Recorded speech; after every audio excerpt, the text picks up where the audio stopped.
ബംഗളൂരു സർവകലാശാലയിലെ പ്രമുഖനായ ഒരു അധ്യാപകൻ ലൈംഗിക പീഡനം, ഭീഷണിപ്പെടുത്തൽ, സാമ്പത്തിക തട്ടിപ്പിന് ശ്രമം തുടങ്ങിയ ഗുരുതരമായ കുറ്റകൃത്യങ്ങളുടെ പേരിൽ അറസ്റ്റിലായ സംഭവം സമൂഹത്തിൽ വലിയ ഞെട്ടലാണ് ഉണ്ടാക്കിയിരിക്കുന്നത്. പ്രൊഫസർ BC മൈലാരപ്പയാണ് 37 വയസ്സുള്ള യുവതിയുടെ പരാതിയെ തുടർന്ന് നിയമ നടപടി നേരിടുന്നത്.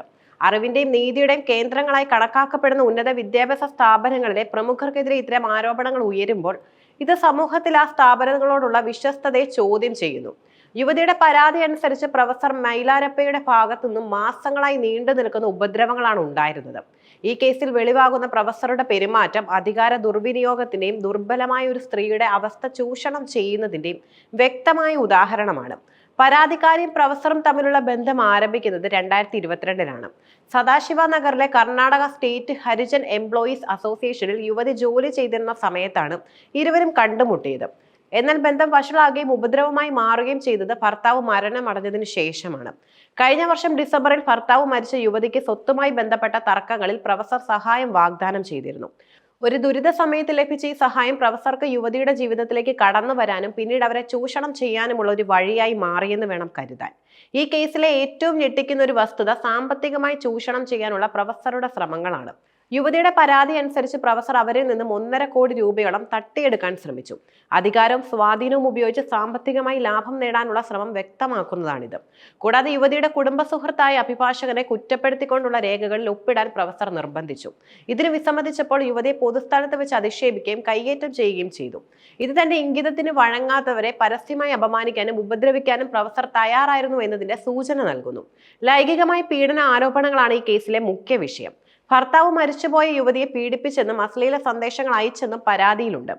യുവതിയെ വീട്ടിൽ കുട്ടികളില്ലാത്ത സമയത്ത് അതിക്രമിച്ച് കയറുകയും വഴങ്ങാൻ നിർബന്ധിക്കുകയും ചെയ്തു. ഇത് യുവതിയുടെ സ്വകാര്യതയിലേക്കും സുരക്ഷയിലേക്കുമുള്ള നഗ്നമായ കടന്നുകയറ്റമാണ്.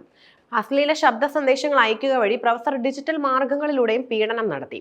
യുവതിയെക്കുറിച്ച് അപവാദങ്ങൾ പ്രചരിപ്പിക്കുകയും യുവതിയുടെ US-ലുള്ള സഹോദരന് അപകീർത്തികരമായ കാര്യങ്ങൾ അയച്ചു കൊടുക്കുകയും ചെയ്തു. ഇത് യുവതിയുടെ വ്യക്തിപരമായ പ്രതിച്ഛായയും കുടുംബ ബന്ധങ്ങളെയും തകർക്കാനുള്ള ശ്രമമായി കാണാം. യുവതിയുടെ പരാതിയെ തുടർന്ന് സദാശിവ നഗർ പോലീസ് 2 കേസുകളാണ് പ്രൊഫസർക്കെതിരെ രജിസ്റ്റർ ചെയ്തിരിക്കുന്നത്. യുവതിയെ ഉപദ്രവിച്ചതിനും അശ്ലീല സന്ദേശങ്ങൾ അയച്ചതിനും ഭീഷണിപ്പെടുത്തി പണം തട്ടാൻ ശ്രമിച്ചതിനും വീട്ടിൽ അതിക്രമിച്ച് കയറൽ. മറ്റൊന്ന്, കേസ് നൽകിയതിലുള്ള ദേഷ്യത്തിൽ പരാതിക്കാരിയുടെയും ബന്ധുവായ അഭിഭാഷകന്റെയും വീട്ടിലെത്തി ബഹളം ഉണ്ടാക്കിയതിനും. Bengaluru west police deputy commissioner S Girish 2 കേസുകൾ രജിസ്റ്റർ ചെയ്ത വിവരം സ്ഥിരീകരിച്ചിട്ടുണ്ട്.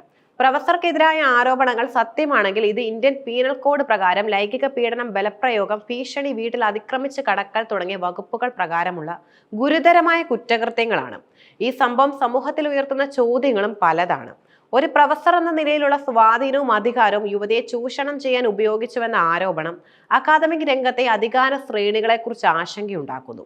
അധ്യാപകരും വിദ്യാർത്ഥികളും തമ്മിലുള്ള ബന്ധത്തിൽ അധികാര അസമത്വം ചൂഷണങ്ങൾക്ക് വഴിവെക്കാം. ഭർത്താവ് മരിച്ച ദുരിതത്തിലായിരുന്ന ഒരു യുവതിയെ ലക്ഷ്യമിട്ടാണ് പ്രൊഫസർ ചൂഷണ ശ്രമങ്ങൾ നടത്തിയത്. ഇത് ഇരയുടെ ദുർബലമായ മാനസികാവസ്ഥയെ പ്രയോജനപ്പെടുത്താനുള്ള മനഃപൂർവ്വമായ ശ്രമമാണെന്നും വ്യക്തമാണ്.